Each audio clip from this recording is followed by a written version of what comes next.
Everybody, nice to see everybody here this evening. Thank you very much for coming along. No apologies for absence. No. Okay. No non-members attending? No, I think so. Okay, just before I go on to the minutes, a couple of things to mention. One is that two of the items do have a P&C appendices. If we want to go in to discuss those, we will need to go into P&C, but we haven't specifically put in a P&C section, so please be wary. If you do want to refer to those, then we will need to go into P&C. And secondly, items 7 and 8, I'm going to take the other way around. So I'll take item 8 first, and then followed by item 7, because it makes more logical sense. Okay? Right. You've all had copies of I better do the evacuation thing, haven't I? Should we be required to evacuate the building, would you please leave the building by the nearest available exit? There is one fire exit in this room. If you need to evacuate, do so by the glass door to the external fire escape staircase. Please hold both handrails in case the stairs are wet or slippery. If anyone is unable to use the stairs, would you please allow others to exit the room before they go to the fire escape where they can be given further assistance. Assembly point will be in the public car park to the side of the civic suite. Please do not delay your evacuation in collecting your belongings. Please do not return to the building until given permission to do so by council staff. Please note that this meeting will be audio recorded, and can I please remind you to switch off your mobiles or turn them onto silence.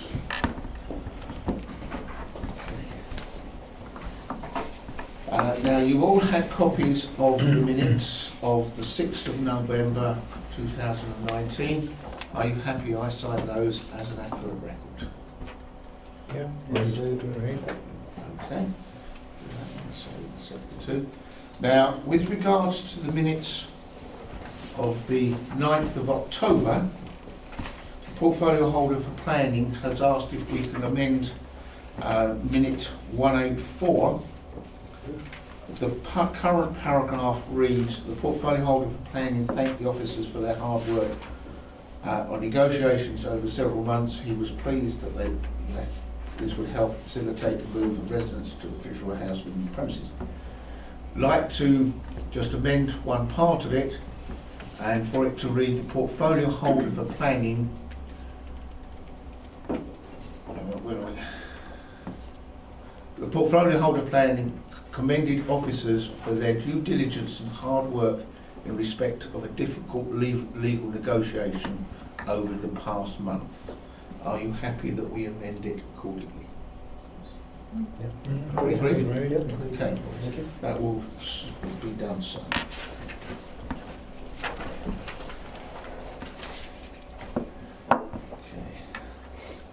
Okay. Right, item 4, declarations of interest. None. Questions or notice from councillors? There are none. Matters referred to the executive reports from other committees, there are none. Which leads me on to, as I say, we'll change it around and we'll take item 8 first. Who's got the honours? So, Chairman, I'm going to kick off, and as I was sitting here, it just suddenly occurred to me that the management team appears to be sitting in the gloom at this end, so I'm going to travel down here into the light, which in a sense is a bit like the journey of the Connect programme, I think. So I'm going to do a quick PowerPoint presentation. It's not death by PowerPoint, but the purpose of this is to try and summarise as clearly as possible the key principles of the Connect programme. So if we can go into the next, or the first slide, please. So Connect programme, the Council's corporate culture and transformation programme. So, you know, this is a big thing for the Council. We want to look to see how we can move the Council forward from where we are now and transform us into something fit for the 21st century, to be able to deliver great services to our residents using the latest technology. So in sum, can you read that? I'm struggling to read it. So what we'll be doing, the programme will encompass reviewing all of the council's existing systems, and that inevitably will mean investment in new technology. And as members know, there's been a lot of investment in IT over the last couple of years in any event, but we want to be able to give the workforce and members the tools that you'll need to be able to work closely with residents in delivering services. We need to engage closely with staff and stakeholders and establish a genuine two-way communication throughout this process. We're going to have to carry staff with us because it's going to mean people doing things in very different ways and capitalising on the opportunities that come along as we discover how the technology will be able to assist us. So. And the end result of that will be, I think, a pipeline of projects that will bring back over a period of time to members with business cases for approval. If we can go to the next slide. So what will it achieve? Well, I've mentioned digital technologies, and the aim is for us to have better ways of communicating with residents, better ways of delivering services for our residents. And I think that's something that we all feel passionate and enthusiastic about. We're going to have to review all our systems. There'll be changes and improvements to the way we do things. I can remember back in, I think it was probably May 2007, the first time we actually put planning applications online, and it was quite a revelation because residents could actually go onto the website and they could look at planning applications in a way that wasn't possible before, and that meant that actually many residents decided that they didn't need to come to the council's offices and actually speak to officers because they could get the information directly. So that changed the way that we actually delivered that particular service, and we've seen all sorts of other changes taking place since then, and the latest examples being something like the housing choice system that allows residents to log in and actually get information, update their own records. So we're seeing lots of changes in technology taking place. So what's crucial for us is how we reconcile all that with the 21st century way of delivering services for members and the staff. Okay, if we move on to the next slide. So why do we need it? Well, we need to modernise. We need to go along with what the technology opportunities will provide for us. If some of you may have been at I know Chairman Daniel and Mike were at the Connect Day that we had across at the Rochford Hotel, and we had an Alexa there, for example, and people were fascinated about the opportunity that actually created to ask about council services. That's a sort of example of how technology is changing the way that we actually can deliver services. But we're going to have to equip our staff with the knowledge and skills to be able to do that, and members are going to have to be part of that journey as well. So in order to do that and deliver the best customer experiences, we're going to need to communicate closely with our staff, talk about those aspirations in a way that is positive and reflects the changes in working practices and so on. If we move on. So all of that's the driving force behind the reasons for moving to cloud computing, to give us the flexibility to be able to deliver services when we want, where we want, in better and flexible ways. Okay, so some of you will recall the local partnership assurance review that took place a little while ago. That recommended change management intervention through a corporate change programme, and effectively that's what we envisage the Connect programme being. Move on. So how will it work? Well, there are 3 proposed work streams. The service delivery digital transformation, so that's all about looking to see what the opportunities technology will give us to be able to change the way that we deliver services. Clearly we're going to have to look to see how we can develop the staff, because there will be training and development required, and the culture of the organisation is likely to change as we move along, because people will be doing things in different ways in different places. And that means that we're going to have to be on the top of our game in terms of communication and engagement, both with all of the staff but with you as members as well. So Connect programme is key to how we deliver services, how we change the council in a way that will ensure that we can reflect the opportunities that technology will give us over the coming years. So that's a starter for 10, Chairman. I don't know if Councillor Rowe or Councillor Efty want to chip in. Councillor Rowe. Thank you, Chairman. Thank you, Sean. That's a good presentation, which you've taken a lot of my limelight for, but that's great. One thing I will say is thank you for mentioning members in that report. I think members felt that the actual report that's come into exec lacked the mention of members. So to include this in your presentation today, thank you very much for that. I'm very excited about this project, and I'm very hungry to get it going, and I know a lot of staff are on side now. But it didn't start like that. I think Dawn will remember the very robust conversations that we had when we first started talking about this, and rightly or wrongly, I'm quite a sentimental person. And the thought of losing some of our heritage, which at the end of the day is what this building is.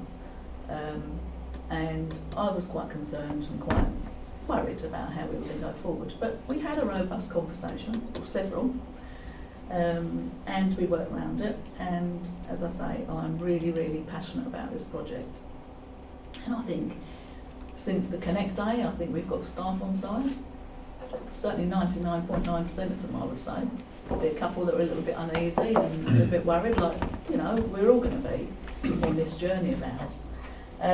Now, with my job, I actually go into Southend Borough Council quite frequently. And I have to say, when I first started going there, some 12 years ago, it was very dire and very tired.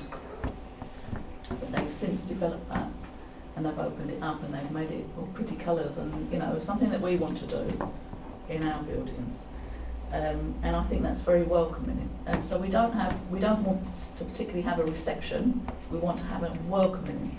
We want our council to be welcoming. So yes, I'm really excited. I think, I don't know whether Simon Smith will agree with me, but I think it'd be money well spent. We certainly need to train staff. We need to point them in the right direction. There will be lots of workshops we need to do. And I'll repeat, I'm very excited. And I don't know, Daniel, if you want to come in and... Seems like not quite as excited as Cheryl, but I'm very excited. I know, we've been discussing, John and I have been discussing this for the last 8 months, is it now? It's been a while, and this hopefully will be the culmination of going into the cloud of a lot of things that have been put in place before. This will be helping the staff make their job easier, so it won't feel like, hopefully it won't feel like coming to a job. It feel like just a place you're going to be to do your work, and you can work from home. Also, I think it will help us retain staff because they'll have better ways of working, and I think it will help us employ better staff because it's not always about the money. We want to be the best local council that there is in the area, and we're going to get the best staff because they're going to enjoy working here. This will dovetail with some other projects we've got, which everybody knows about, so that's good. Also, this will bring the staff training up until that point as well, which was alluded to in the review we had Peer review. peer review. So that hopefully will look at that, and it will just make staff feel more confident in what they're doing, and that's brilliant. Hopefully we'll get this going forward. Can I just come back there? Thank you, Chairman. The Connect Day was very successful, and I believe we're having another one in April. Yeah, That's the right. plan. Now, is it okay to invite the exec members to that, do we think, or is it something that you just want to keep to myself? And I personally think it would be good Yeah. to invite the exec members, certainly. I mean, one of the things that occurs to me in all of this is that the way that services may change and the way that access to services may change as part of this programme will be as advantageous to members as it will be to officers to be able to deliver services to residents, because the likelihood is that you'll be able to get access to more information that will give you a different sort of perspective in terms of the way that you are able to deal with residents and residents' queries and so on. I think that the only word of caution I would have about saying, well, could we just invite the exec to a Connect Day, is that's just a sort of subset of the members. So I think can we have a bit of a think about how that might work? Because from my perspective, I think it's important that we take all members of the council along on the journey. So I just think we need to find a way of ensuring that it's inclusive. I totally agree with you, and I totally hear what you're saying. I suppose I'm worried about we've just got staff on board, really, and if you have 39 members, or get that probably all of them won't be able to attend. But if you get 39 members turn up, are they going to be frightened of asking certain questions? I don't know, Dawn, Yeah. I'll take it. If I could, I was thinking about, because it's really important about the narrative and the messages that the staff are going to be receiving. And the last Connect Day we did was about the different work streams that we have here, to explain that to them. And then Matt did some conversations around how we were with the asset delivery programme. The next one we're going to do is hopefully sometime in April, when the asset delivery programme will be at a point where we'll be able to give some more information out. So we want the Connect Days to be really of value to the staff, so I don't want to keep repeating what we're doing. And I did think about whether what we would do then is like a mini Connect Day for members, so that you can hear the same message that staff would be receiving. So it may not, as you say, staff may get a little bit restricted in an area where all 39 members are, and not feel quite so comfortable. But I was thinking about maybe having the mini Connect Days for members, so you fully understand the messages and the narratives, what the staff are actually being communicated to. So we do them sort of, just after we've done the Connect Days with staff, so that any queries, any questions or anything, or if you're hearing staff saying certain things, you're hearing the same message, and the narratives are really important for that as well. So I don't know whether we could work on having a look at that. I think for those of us that went to Suffolk, that was a big eye-opener. And I just think, that was amazing, the way that office, all those offices worked.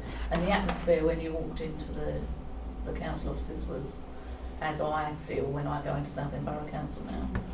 And that's how I want it, and I know Dawn wants, and I'm sure all of you want Rochford to feel. Working towards. I think perhaps it might be important for the exec to come along to the staff meeting. It's an opportunity for the exec members to meet the staff. I must admit, when we came along before, I was able to sit and talk to a lot of the staff that we don't normally see in the office. Absolutely. The Woodlands team, the guys that look after the cemetery, and those sort of things. So it's an ideal opportunity for the exec to actually meet those members of staff, and I would recommend that. And then perhaps the suggestion of having a separate mini one for members, I think, would be an advantage, because members will be able to ask questions freely, and of course it won't put pressure on the staff, if all 39 councillors are there as well. Yeah. So I I think that think would be a better. I think we need to mention that at the same time. So when the invite goes out to the exec, then I think the invite needs to go out to the members for the mini connector day, if you like, because you are going to get, as Sean has correctly picked up, you are going to get the them and us scenario. And we don't want the them and us scenario in this project. We want all of us to be singing from the same hymn sheet. Absolutely. All of us to be as excited as As me. Michelle. Absolutely. I am, but yeah, the feedback from having yourself and Councillor Steptoe there as leader and deputy leader to the Connect Days was really well accepted, and that had been, we got the feedback from it. The staff were saying how they liked the fact that the leadership team and yourselves were there, and it felt very joined up, and it felt like the messages were coming through, and they were constant messages. And so and the peer review also said that the model of that, doing those Connect Days, it felt to them, and the feedback was really quite good from the staff. So they certainly have landed well. So can we organise that? Thank you. Yes. Councillor Ward. Thank you very much indeed, Jim. Yeah, I mean, I honestly believe that we really do. It's the most important, as far as I'm concerned, ICT, IT, within the council. It is so vital for every single department that it works well and that it serves the purpose. And again, obviously going forward, where we're going to need to look at it not only with the technology, but also a holistic view, because if we're going into a new environment, and of course a lot of people are going to be wanting to take their personal workspace with them, and of course that's not going to be possible. But what you have to create is an acceptable workspace that everyone will enjoy and feel comfortable in, even though they're going to be in a temporary space, but that space they will feel comfortable in. I believe the support that we need to give financially is absolutely primary for the whole council, because I'm looking within my own division with regard to planning.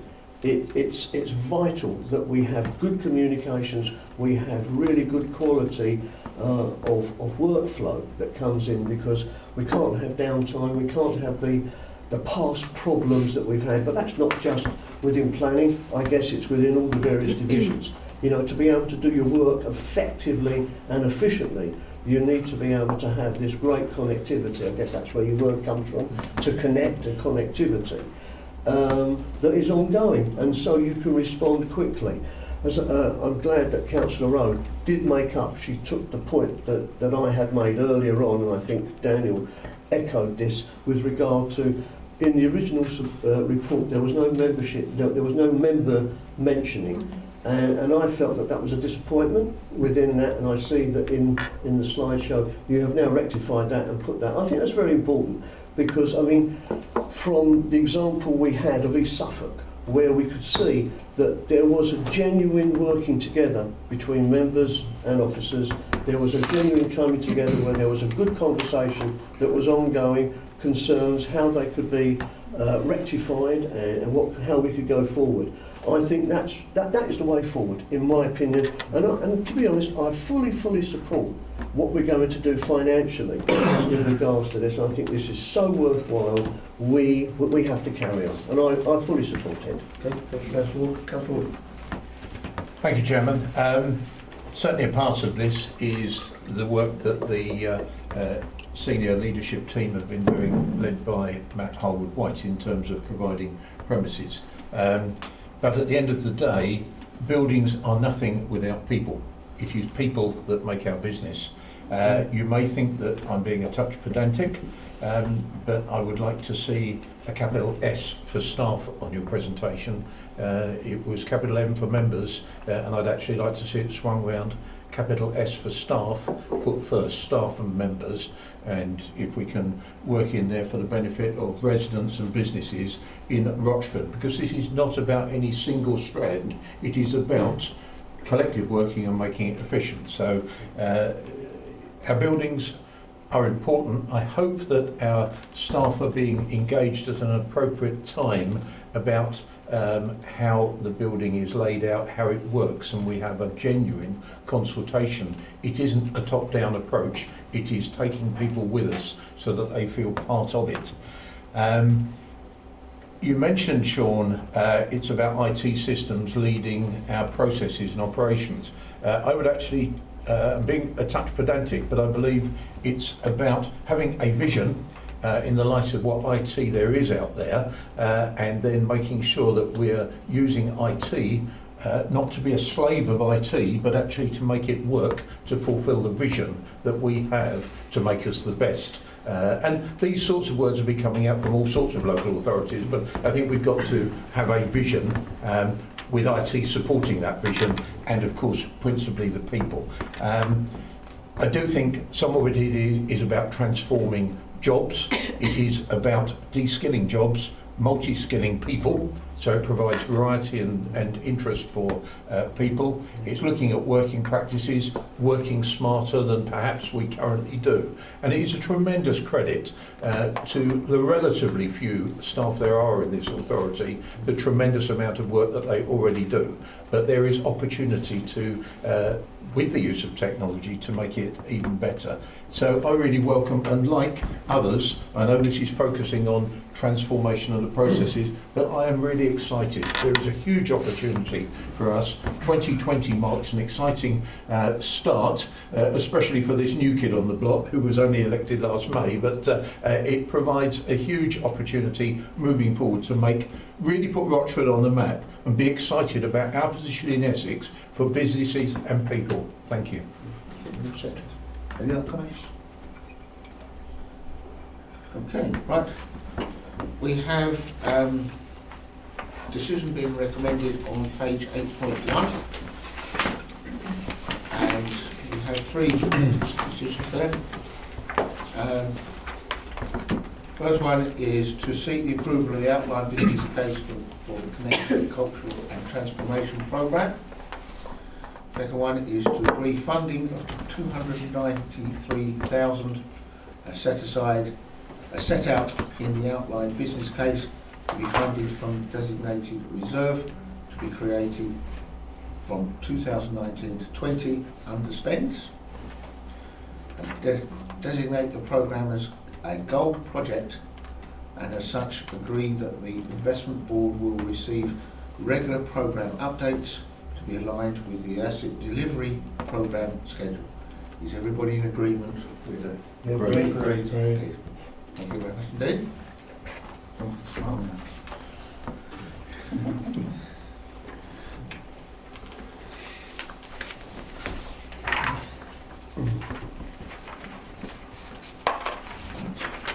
Moving back to item 7, which is in the very capable hands of Councillor Simon Smith.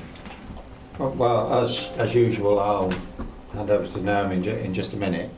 But I'm getting to quite enjoy presenting some of these cause reports because they are reflecting the excellent financial management that we have of our funds, and quite nicely within under item 1, the decision being recommended, there are 4 items in there where there are new projects that we're able to promote and support, one of which was just the last item with £293,000 being able to be allocated to it.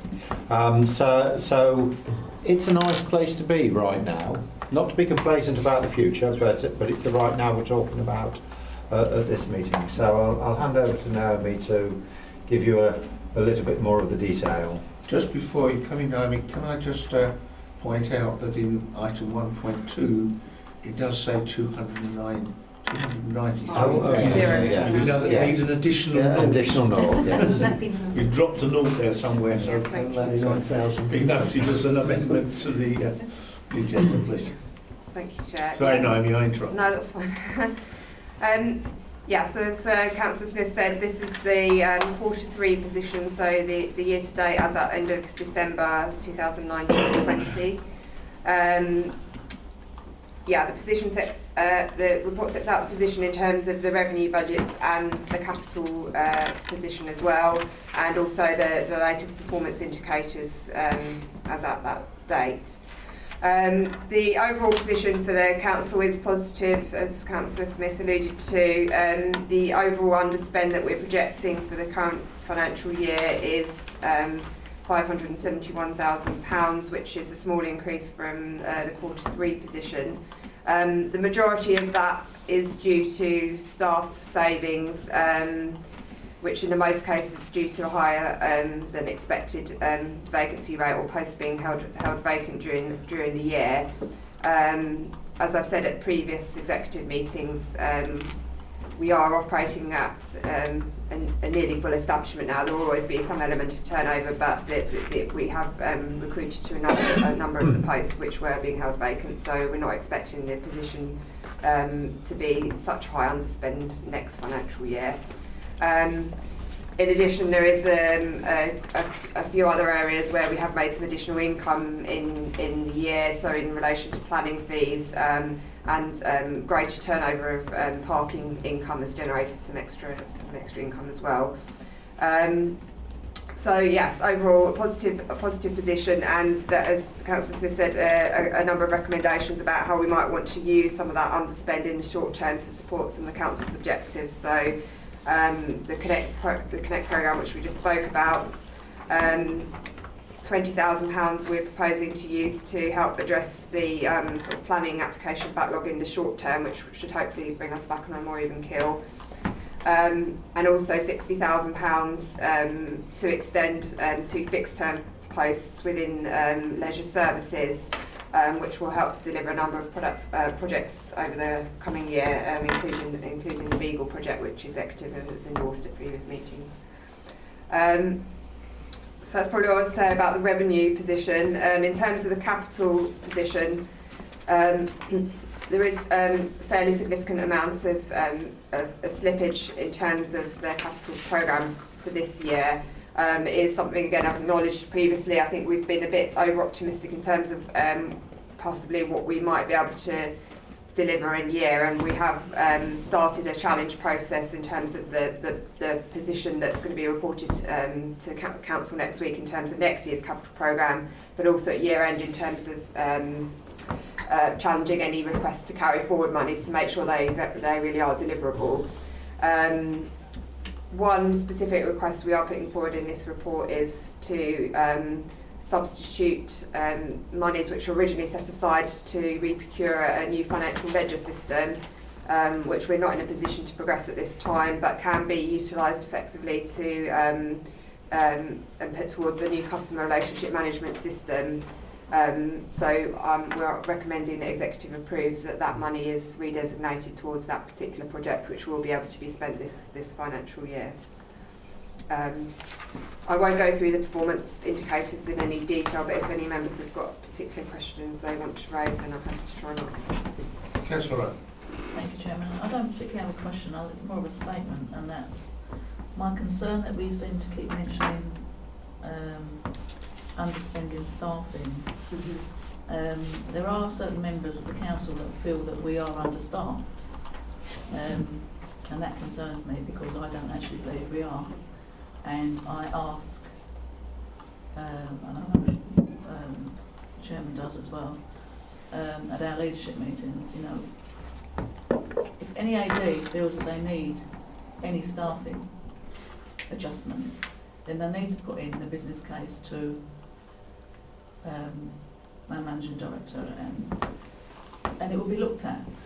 But, you know, I do get concerned and I do get jumpy when we keep mentioning underspending staffing, because as far as I'm concerned, you know, a few years ago, before we had the change in this council, there were far too many staff sitting there twiddling their thumbs, and I think we've got this just about right now, and I think there are areas that maybe just need a little bit of tweaking still, and I'm happy to look at that as the portfolio holder for HR, and I'm sure our Managing Director is, if the AD is putting the necessary business case. So, you know, I urge you that if you do have concerns and issues, come and talk to me, phone me, if you don't want to speak to Sean first, or our MD first, talk to me and I'll listen. I think that's about it on that. We'll leave it there. Thank you. Councillor Efton. Just a question on audits. God, I've lost it on the I had it earlier. Sorry, which point? Yeah, I think it's 27,000 we've managed to save on audits. Is that, why would that be? On the audit staffing costs, the 23,000. Is that's the audit and staff, not, because we had a question the other night about whether people do our external audits, they were so weren't particularly good or something. So yeah, I mean our external audit fee hasn't actually been finally agreed at this point in the year, but that will be presented back to audit committee. Obviously there has been some concerns about the external auditor service, so yeah, there will be some robust challenge about any additional fees that they may or may not choose to sort of they quite happy to charge us extra if we're late and stuff. I think it should really work the same backwards. Yeah, I mean there's an established process and an opportunity to challenge and review with the public sector appointments board as well if we feel that the charge that they're asking for is unfair. But this in particular is about our internal audit function and the fact that we have our chief auditor from Basildon. I mean that's a positive news story because we envisaged at the start a certain number of hours that would be required, but they have been charging us on an as and when basis, so effectively we're just being charged for the service that we are using, so that's delivered a bit of a saving for us this year. Thank you. I'd like just to pick up on Councillor's point there, that with regards to the auditors, they have, for want of a better phrase, been messing us about a bit. Has that caused us to have any additional costs? And because they've been messing about, will we be getting a reduction in their costs? Because they, be honest, they haven't performed. Well, I can't guarantee with certainty that the actual fee itself will be reduced, although we have been raising this as a sector-wide issue with colleagues across Essex, and we just recently had a meeting with the public sector appointments liaison officer for the region and expressed our concerns about the number of delays there has been, but it is a sort of industry-wide problem. It's not just either EY, who are our auditors, or a particular issue with a particular auditor, for example. It's a sector-wide problem, and that they are aware that it needs to be addressed. I think the fees that were charged are set out within a framework, and they underwent a procurement a couple of years ago, which set the sort of framework for fees for the next few years. So there's limited opportunity to sort of renegotiate those at the moment. But as I say, we would challenge strongly if they were trying to charge additional fees, for example. There hasn't been any direct additional cost, but obviously it's about resource and time that's been lost in terms of us being able to plan our work within the finance team, and obviously that has a knock-on impact in terms of some of the other work we've been able to do, but I don't think it's necessarily involved any more direct additional cost to us. Sorry to push the point, but has there been any additional costs because of the delays, our staffing costs? Has there been any? We haven't procured, we haven't got any additional staffing, for example, to cover what we've managed within our existing resources. No, even in their own time. Yes, but yeah, in terms of time, yeah. They I have mean, to do extra work because of it. So, has there been any extra costs? I'm saying there's no additional direct cost, but there has been a cost in terms of officer time and delays, yeah. Yes, so will we be looking to them for recompense for that? Well, as I said, we are, in a process. They haven't actually established what fee they want to charge us yet, but we are in conversation with them about that. And obviously, as I say, I'll be challenging back. They set a sort of an indicative fee at the start of the year, so if there's any change to that, yeah, we'll look at that. Yeah. Because it's an unusual procurement process because they're actually appointed by government to us, aren't they? Well, we opted into a procurement framework whereby PSA procure on behalf of a lot of local authorities, but I mean we chose to opt into that because of the savings that the framework delivered, and I think part of the actual problem is that they were probably too over-ambitious in terms of the savings that they could levy at the outset, if you catch my drift. So yeah, I think that's part of the issue, that they probably went in at too low a price to begin with. Well, perhaps we can ask you to look at that as and when the bill actually arises, to whether there's any wriggle room there for some of our additional costs in staffing time, etc. Okay. Any other questions? Yes, thank you very much, Chairman. No, it was just on today's parliamentary discussion. on the spending round and the spending review that went through Parliament today. There were amendments that were discussed which were thrown out, and basically I wondered if there was any view being taken in regards to how the government are going to be looking at our situation in regards to the money we receive or don't receive, and how long we're going to maintain any form of grant or support from local government. I know it's a bit early, but I think I haven't heard the exact sort of discussions that have gone on in Parliament today, but obviously, as I mentioned at the budget briefings during the course of the year and as part of the budget report, there is significant uncertainty, and I think that's some of their sort of indications about how the funding regime may work are starting to emerge, and they've just published some indicative allocations for the adult social care part, which obviously doesn't affect us directly, but we are expecting over the next couple of months to get some indication of how that funding regime may work, and that will definitely have an impact from 2021 onwards. Can I just come back? Please. I think there was an emphasis. They were looking at needs as opposed to looking at an allocation generally across the board. There is a view that irrespective, we are classed as a very affluent area, but we do actually have pockets of desperate need.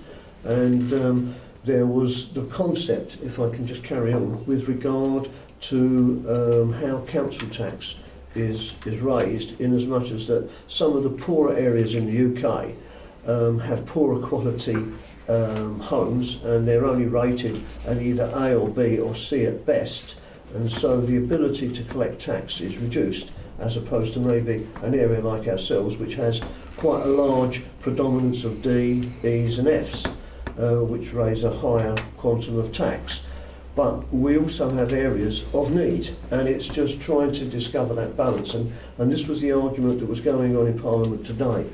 How that will be resolved, I don't know, but I kind of feel desperate with regard to the fact that we do have serious area of need, especially within Rochford, whereas we have affluence as well, and how that will balance out, and how we'll be able to draw down and attract attention to that need. That's really my question. Are we going to try and put in a case for that? I think as you've sort of alluded to in what you said, it is a hugely complex area, and there's a huge number of factors that go into determining what funding we actually get, and the actual relative balance between the council tax space, which is obviously not directly within our control, but gives us perhaps a relative advantage to some other authority areas, and how the business rates part is redistributed, so the relative need and resources, so that's the redistribution of the business rates part. So yes, I think you're right in that Rochford is classed as one of the relatively affluent areas, and we don't really have a sort of, not high on the deprivation indices, for example. So that probably is one of the reasons why the funding settlement is likely to work against us, and that's part of the reason when we've been talking about negative RSG, and the fact that our funding is likely to go down will be reflective of the fact that our need is relatively less compared to other local authority areas. But in terms of how we lobby and make the government, certainly Rochford and the local government sector as a whole has been making representations to government, and I think part of it is about the overall quantum for local government as well as how it is actually redistributed across the areas. Any further questions? Okay, we do have 6 recommendations on page 7.1. I'll go through them one by one, if I can have agreement on them one by one, please. Item 1.1, to note the Q3 2019-20 revenue budget and capital position set out in sections 3 and 4 and the detailed in appendices 1 to 4. Agreed. Item 1.2, to approve that the 293,000, with the additional naught, of the projected underspend is allocated at the year end to create a new reserve to fund Connect project costs, which are set out in a separate report to the executive. Agreed. 1.3, to approve that £20,000 of the projected underspend is allocated to a fund to consult to help address the current backlog of planning applications. 1.4 to approve that 60,000 of the projected underspend is allocated to fund the extension of 2 fixed-term posts with leisure services in the community portfolio to the end of March 2021. 1.5 to approve the substitution of £40,000 of capital budget originally earmarked for a new financial management system to a new customer relationship management system in 2019-20. And lastly, 1.6 to note the latest position in the Council's key performance indicators as shown in Appendix 5. Thank you, members.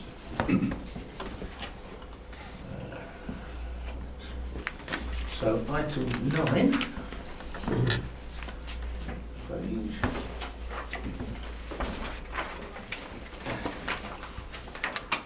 page comes under the portfolio for enterprise. I'm not sure who's taking the lead on this particular item of the sports grounds. Councillor Wood. Thank you, Chair. I'm pleased to bring this report to Executive this evening because what it does is it proposes to grant a lease for 28 years to the Braley Town Sports and Social Club, which is located along the London Road in Rayleigh. They have been operating there for 21 years so far, and they have 1,000 registered members and are a demonstrable example of a community use in what they do there, and they're a non-for-profit cooperative organisation. If I go to 4.1 to just emphasise the points there, we're talking about a 28-year lease, and the reason for that is it gives an organisation some long-term surety so that they can actually plan for their future. However, what there is a rent review every 3 years and a mutual break clause after 3 years or on every third anniversary thereafter from commencement of the lease, and that would be subject to a 6-month notice period, where our intention as an authority would be to work with them if indeed there were proposals to relocate. None of us sitting around this table can really plan for what might happen in 10, 15, 20 years with any surety, and that is why that break clause is there.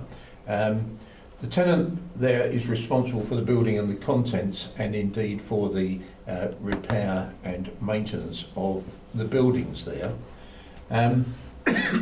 To come on to the rent, valuations have been obtained, and the buildings are actually owned by the club, but of course the ground is ours, and you can see there the valuation has been put on it as £6,000 to £8,000.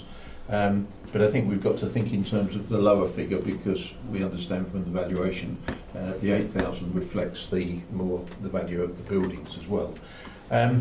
Now, interestingly enough, because they are a community organisation, it is right and proper and reflected in our own lease policy that we provide some sort of discount. What isn't particularly helpful to us when looking at the discount is how much do we give them. So if we look at it in terms of an arbitrary 20% discount on £6,000, that would take us down to £4,800. At the present time, they are paying £5,038.96. Curious figure, isn't it? But there we are. So that falls within the valuation figure. And to put some degree of formality on the whole thing, we're proposing that we increase it by CPI, which is an absolute figure of 1.9% this year, which gives us a rental income of 5134.70. So that is the report as it sits. What I'm keen just to do is ask Matt Harwood-White in a few moments to see whether he has anything to add to that. But I would also like, for the benefit of this meeting, to be sure that if we turn to the map, the plan, the area green is of course the piece of land not directly associated with the subject tonight, but of course is access to the sports centre, the club. And when we considered the conveyance of that, which is in process at the moment, we wanted to make sure that there would be legal access rights in perpetuity. We understand it's being brought up to adoptable standards so that if it is adopted in the future by the Highway Authority, it meets those standards, and the repair of the services within that road fall within the responsibility of the owner, and there is a clear standard that they are expected to make. Now that's important because clearly we don't want to find that for whatever reason we can't get to our own piece of land. So it's important, although not particularly relevant to our decision tonight. So I hand over to Matt if you want to add anything to what I've said. Excuse me, thank you, Chairman. I think Councillor Withens covered most of the points I was going to raise, so thank you for that. The only thing to add, I suppose, would be to say that the lease itself was negotiated with due regard to the Council's lease policy, so we'll follow that in detail, and also the disposal framework, so it sits within the Council policy on those 2 points. On the second point, Chairman, I think Andrew Lord will pick up the notes regarding the access road and the rights of that. Yes, thank you, Chairman. So with regards to the access way, it will be, as we're aware, it's part of a disposal and it will be written into the transfer that the lease follows with the land. Without giving away too much sensitive information, I know the football club and the developer of that has been engaging with each other to, you know, just out of courtesy to each other, any disruptions that may happen with regards to developing that site. So they are in contact with the developer on that, but it will be protected, and the lease will be attached to the land, and they will have to provide that right to the football club once they take the freehold interest. Okay. I have a couple of questions. With reference to the map, just first minor question, it has a pond marked on there. I don't believe that's relevant any longer. I think that's been removed or filled in. Chairman, I don't know. I'd have to check that. Okay, perhaps that's worth checking. I'll check The other that. question I had was around, with the adjacent development that's coming forward, under the 106 agreement with that, they were going to provide a car park for the sports club. Hopefully that won't be too long before it's come. But who ultimately will be responsible for the maintenance of that? That car park, actually, as I understand, falls within the land, so it will form part of the within that lease. So the lease will be Yeah. a full repairing and maintenance lease, including the car park. Are the leasees The sports aware club. of that? Yeah, the sports club is aware. They know it falls in the land, and I understand it because they have the benefit of that new car park. So they are aware that they will be picking up the maintenance fee. Okay, that's great. Any other questions? One Yes, Smith. Just a question for Naomi, and possibly don't know the answer offhand. For completeness of understanding of the deal, in terms of rates, do they get any discounts? I don't know offhand. I will have to check. It's possible that they would get some under sort of charitable status, but I'll check. Yeah.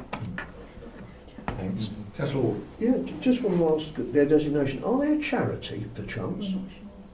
I'm not sure if Are they've got they charitable charitable status. status? Because as a sports... It's possible some sports clubs are granted charitable status, but I don't know offhand. I'd have to go I and don't check. know, Yeah. that's just because, I mean, obviously Councillor Smith brought that up, so I just wondered if that Yeah. that would impinge on If they are have charitable status, then I believe they would get an 80% automatic discount on rates, with the potential of a 20% down to our decision. So perhaps we ought to qualify that and find out.